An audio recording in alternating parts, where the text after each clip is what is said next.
Yuji Itami is an otaku. He works because of his hobby, and if he has to choose between his job and that, it will definitely be his hobby. So he is on his way to a special doujin sale when a strange structure appears right smack in town. Suddenly, knights and monsters stream out and start killing the public. Itami sees this and feels the need to stop it, or else his sale will be cancelled. Itami isn't just an ordinary guy, seeing as he skillfully killed an enemy. He takes control and command of the situation, having the citizens take shelter in the Imperial Palace and then calling the JSDF and police to wipe out the menace. When it is over, he realizes the sale is over. In the aftermath, Itami has been praised and commended. Itami is from the Japanese military and was off duty at that time. He is also promoted to first lieutenant. Subsequently, with the recent event, the Prime Minister announced that there may be more such gates openings across Japan, and they needed to take action. The world that lies beyond will be considered a special region of Japan. They will send the military to investigate and secure the ringleader of this terrorist incident. Itami is worried if he is going to get any off days. 3 months later, after the bill is passed, the JSDF is ready to venture beyond the gate. As they do not know what lies beneath, they must be prepared for combat at all times. The units move in and reach the other side of another world. It looks as though the enemy has been waiting for them as the JSDF gets into position, ready for combat. At the imperial capital, Senate Marquis Casel addresses the king, Emperor Molto Saul Augustus, about their embarrassing defeat to the outsiders. But His Majesty will not blame anyone, seeing that there will be losses in wars, and only with wars will there be progress and advancement. The important thing now is to take back Arnis Hill that the enemies have occupied and even set up a base. Molto suggests sending men from his neighboring countries for an allied assault. With different warlords arriving with high spirits, they even argue whose side is to fight on the front lines. When the first group makes their start, they realize the Imperial soldiers are nowhere to be seen. They think this is a setup. Before they can think further, the JSDF drops all the shells and ammunition on them. The first offensive of the attack claimed 10,000 lives. The second offensive registered 40,000. Eventually, around 120,000 enemies perished at the might of the JSDF. But this is no cause for alarm for Molto, for his ulterior plan is to ensure that his neighbors cannot threaten his empire anymore. He orders for all the villages to be burned down, their waters poisoned, and their food and livestock taken. Molto's daughter, Pina Colada, is not amused by the defeat, so Molto suggests she take her order and scout the enemy's position. Back on Earth, there are politics going on too. The Americans want to send in their army to secure its resources, but the American president is cautioned to let Japan take the risks. After all, everyone expects them to fail, and America must not be seen as conspiring. To Itami's dismay, he is now made to lead a recon unit to make contact with the townspeople and determine their nature. With his ragtag bunch, they make contact with the nearest Kota village to get some information. As they drive forward, they see the entire forest in flames because a lone dragon is causing it. They are suspicious about the dragon's nature to burn down the forest without reason and remember the villagers telling them there was another village at this point. At daybreak, when they investigate the burned village, there are no survivors, and all buildings are burned to the ground. As they try to raise some water from the well, they see an elf lady unconscious below. After pulling her out, they return to Kota village and explain what happened. They cannot put the elf girl in their care because the village also needs to flee. Once a dragon starts burning down villages, it will continue to do so. With the JSDF's help, everybody gets busy packing their stuff, including the village's old wizard, Kato El Altistan, and his apprentice, Lele La Leona. One of the villagers' carriages broke down and is blocking the way. Lele goes ahead to check things out and sees a little girl wounded. When a horse goes berserk, and JSDF soldier shoots it down, Lele believes she was saved. Meanwhile, a group of bandits that survived the JSDF's onslaught thinks of taking over some villages and becoming mini rulers. However, they are mercilessly cut down by Rory Mercury, who is one of the 12 apostles and the apostle to the dark god Emloy. The JSDF continues to escort the villagers. Another carriage breakdown, so Itami wants this family to take whatever they can, and the rest of it is left to burn. His reasoning is that they have already passed the front line,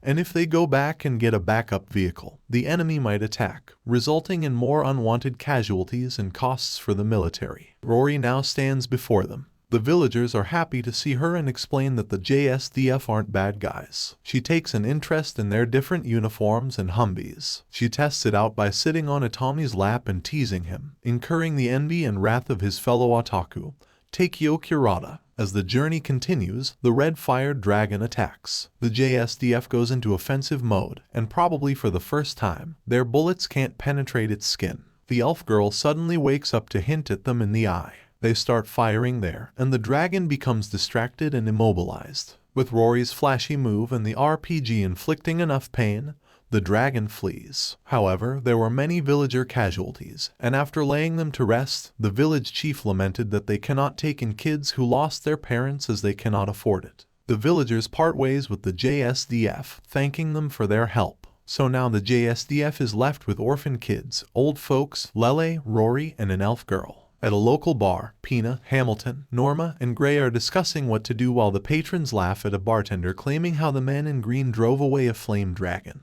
The woman comes over to refill Hamilton's drink, and though Norma disbelieves they defeated a flame dragon, Hamilton is more believing and gives a coin to the bartender to inquire more. The bartender tells her about the JSDF's helicopters and how they drove the dragon off. Arriving at base, Itami's superior officer is extremely furious at Itami, who brought refugees back to base without permission because he suddenly had communications issues. Commander Hazama allows it because it will allow the JSDF to learn more about the inhabitants of the special regions and their culture and politics. Allowed to shelter the refugees, Itami's superior officer places Itami in charge of the refugees. As Itami distributes the jobs to the members of his squad, Lieutenant Yanagita calls Itami to talk to him about the importance of the special region. Yanagita then explains how Itami is currently the closest person to the special region's inhabitants. During this time, the refugees are marveling at the foreign construction equipment and housing of the JSDF. Lele quickly realizes the importance of learning Japanese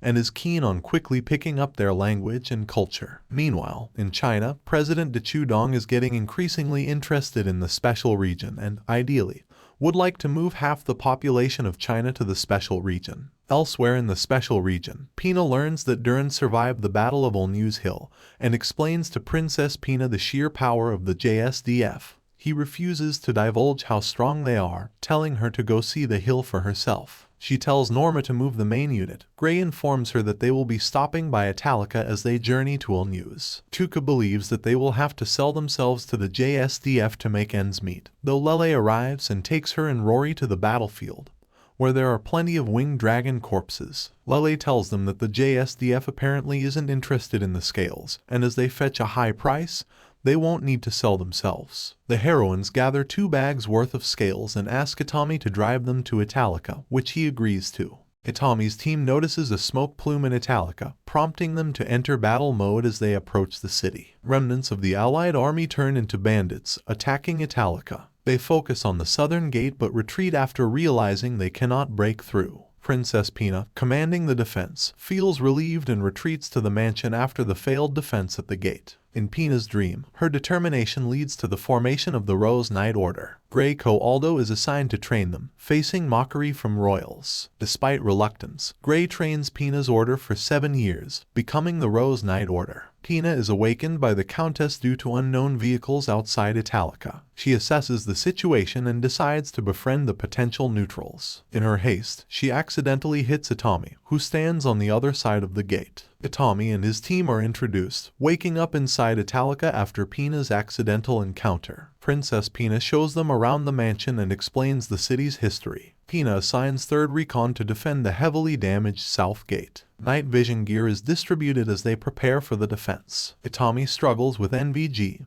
and Rory assists him. Rory questions Itami's decision to defend an enemy city, and Itami expresses the JSDF's intention to befriend the special region's people. Bandits attack Italica at 311 hours, focusing on the east wall instead of the south. Defenders are caught off guard, leading to quick casualties. Bandits drag the bodies of slain defenders to the secondary wall, angering the defenders there.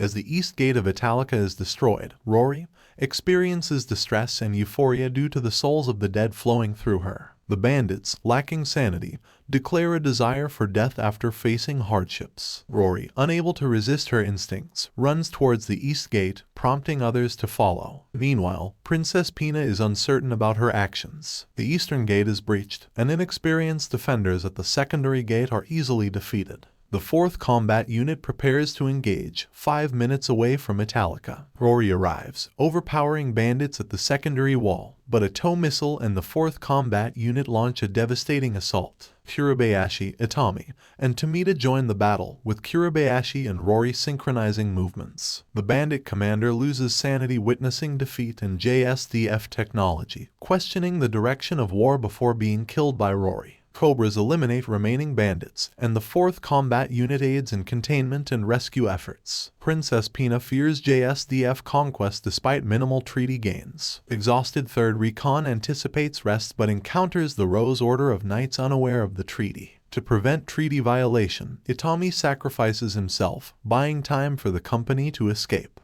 In the foothills near Italica, 3rd Recon observes the town's guards to locate Itami. Tensions rise as Kurata mentions Itami being a ranger, upsetting Kurabayashi. In Italica, Pina throws wine at Boses due to Itami's mistreatment. Worried about repercussions, Pina orders Itami's care. Gray suggests apologizing to avoid conflict with the JSDF. Meanwhile, using Tuka's magic to make guards sleep, 3rd Recon infiltrates Italica to find Itami. Itami wakes up in Italica, surrounded by maids. The head maid apologizes for the knight's behavior and offers assistance. Itami learns about the demi-human maids, including Mamina, Persia, Oria, and Momu. Tina worries about keeping Itami silent but misunderstands the situation. Boses reluctantly offers to handle the situation, leading to an embarrassing scene. Tina attempts unnecessary negotiations, unaware of JSDF's indifference. She insists on accompanying 3rd Recon to report to Japan's Senate. Tina observes JSDF's advanced technology, including helicopters and tanks, during the journey to ensues. She remains unfamiliar with modern weaponry. Itami prepares for a meeting with the Diet. Tina panics, fearing repercussions for Bose's actions, but the JSDF is indifferent. Tina meets Itami's superior officer, apologizes for mistreatment, and declines changes to the treaty. Hizama appreciates her role as a mediator. Tina and Boses contemplate the JSDF's motives and actions. Tina questions the purpose of Japan's fight. Itami suggests a trip to Japan, and Tuka, Rory, and Kato express interest. Tina and Boses join secretly, not trusting the JSDF's intentions. They are uncertain about the vast cultural differences. Once they arrive in Tokyo through the gate and are greeted by Kamikato, a member of the Public Safety Intelligence Agency. They stop at a restaurant for lunch and later at a clothing store to buy clothes for the Japanese Diet. Itami and the 3 girls go to the Diet, while Pina meet with Ryoko Shirayuri and Koji Sugawara. Mizuki questions Itami about the Flame Dragon, who killed 150 villagers before they were able to drive it away. Itami shrugs and states that they didn't have enough firepower to drive it off. Mizuki accuses Itami of not caring for civilian lives, but Itami tells her that he regrets every life he failed to save. A Diet member backs Itami, stating that stopping the Flame Dragon without taking any casualties would have taken a miracle. Mizuki later questions the 3 girls about the conditions in the camp. Lele serves as the translator for Rory and Tuka, who are not proficient in Japanese yet. She tells them that the losses were not the JSDF's fault. Rory is annoyed by Mizuki's question and speaks back in Japanese, stating that the JSDF worked hard to drive off the Flame Dragon, which was virtually impossible for anyone to do in the special region. Mizuki is outraged and orders Rory to respect her elders. Lele explains that in their world, there are many inhabitants apart from humans, including Tuka, an elf with an indefinite lifespan, and Rory, a demi-goddess who would ascend to a true god on her 1000th birthday. Meanwhile, Tomita and Kurabayashi act as interpreters for Pina. Pina believes that Japan wants a ransom for the prisoners, but is surprised when Ryoko tells her that ransoms are unnecessary. Ryoko gives her a roster filled with the 6,000 prisoners from the Ginza incident. It's mentioned that there seems to be important figures among the humans being detained, given their behavior. As a show of goodwill, they allow her to choose who can be set free immediately when they meet next time. After the Diet meeting, a bus is used as a decoy due to fears of the special region natives being targeted. Kamikato manages to reunite with Itami on the subway,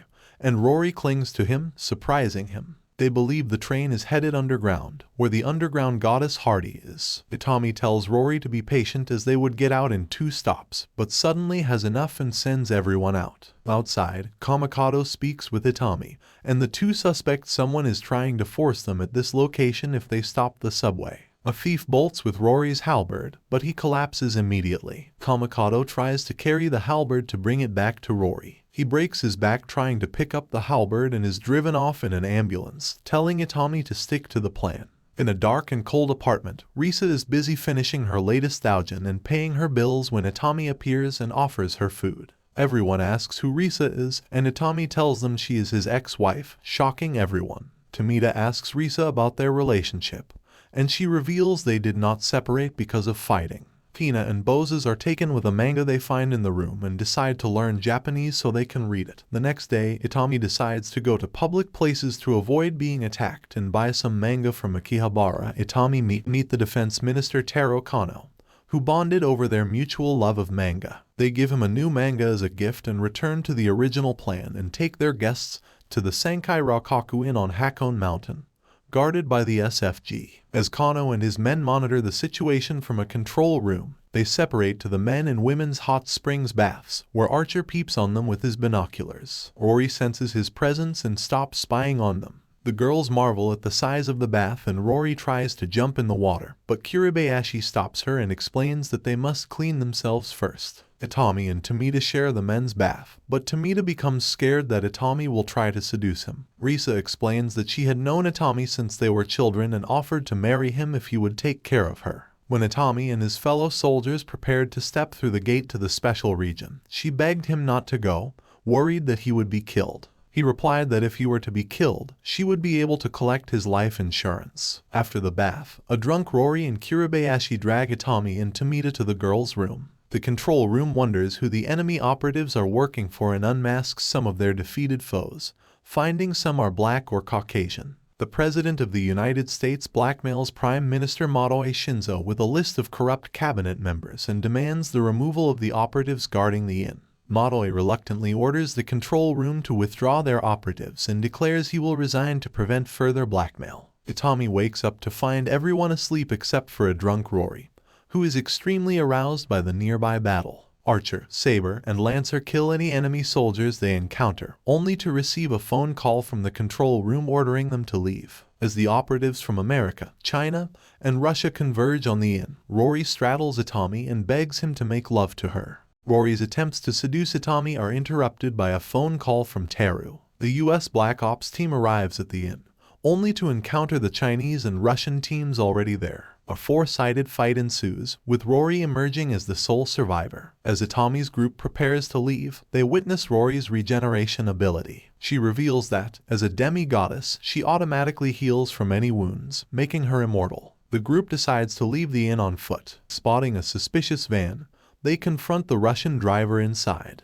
Itami, Tomita, and Kiribayashi force the driver out, and Lele uses her magic to render him unconscious. They take the van and leave the Russian on the roadside. Itami instructs Tomita not to drive directly to Ginza. Pina, placing her hand on Itami's shoulder, wants to know why they have to run. Itami admits he doesn't know, prompting a threat from Kiribayashi. Pina suggests that she and Bozes are in Japan to initiate peace talks, and other nations might be interested. Meanwhile, in the White House, President Durrell is frustrated by Graham's failure and the loss of a paramilitary team. Graham uses encountering other operatives as an excuse. At a convenience store, the heroines discuss their preferences with Itami. Risa schedules an event at the Ginza Memorial, turning the special region inhabitants into celebrities. The news reports Motoe's resignation, which he did to protect them. Graham plans to disrupt the memorial event. As the group heads to the memorial, they encounter a large crowd. Graham realizes his plan has failed. Rory, leaving the van, asks for directions to Ginza, creating a commotion. Itami instructs Risa to abandon the van.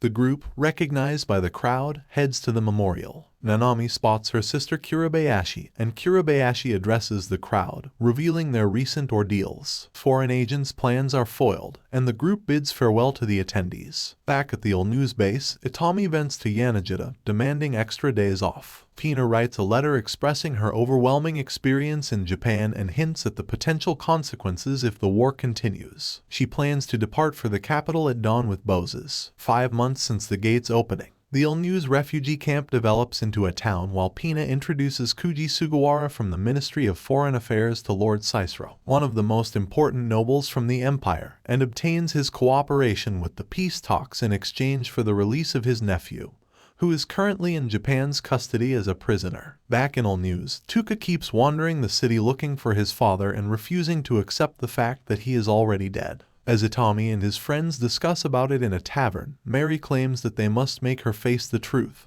but Itami objects, certain that they cannot be responsible for her as they don't know when they will be called back to Japan.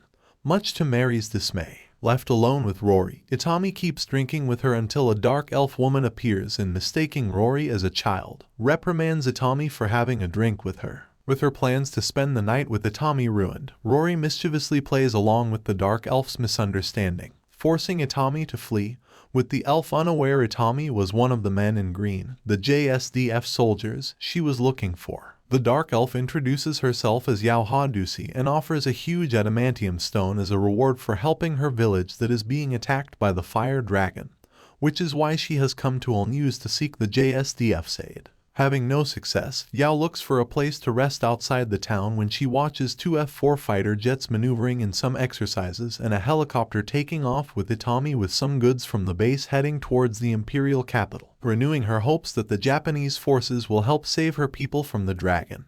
Yao's attempts to ask the JSDF for help fails as most of the soldiers do not speak or know little of the local language. She is soon arrested by the military police after attacking several thugs who mistakes her for a prostitute. Lele, having improved her magic thanks to chemistry books she read on Earth, is called by the JSDF to serve as Yao's interpreter. After learning her story, General Hazama tells Yao that he cannot help her as her home, Schwartz Forest, is located in the Elba Kingdom, which is outside the borders of the Empire, as the Japanese are currently in peace talks with the Empire. Sending troops over their border would only reignite conflict. With Yao devastated with the news, some soldiers sympathize with her, with Lieutenant Akira Yanagita suggesting Yao could ask Itami for help. Elsewhere, Itami and his men deliver goods from Japan to Pina and Hamilton, as part of their plan to win over more nobles to seek peace with Japan. Before leaving, Itami gives Pina a Jieitai doujin translated by Boses and Panache, which, unknown to him,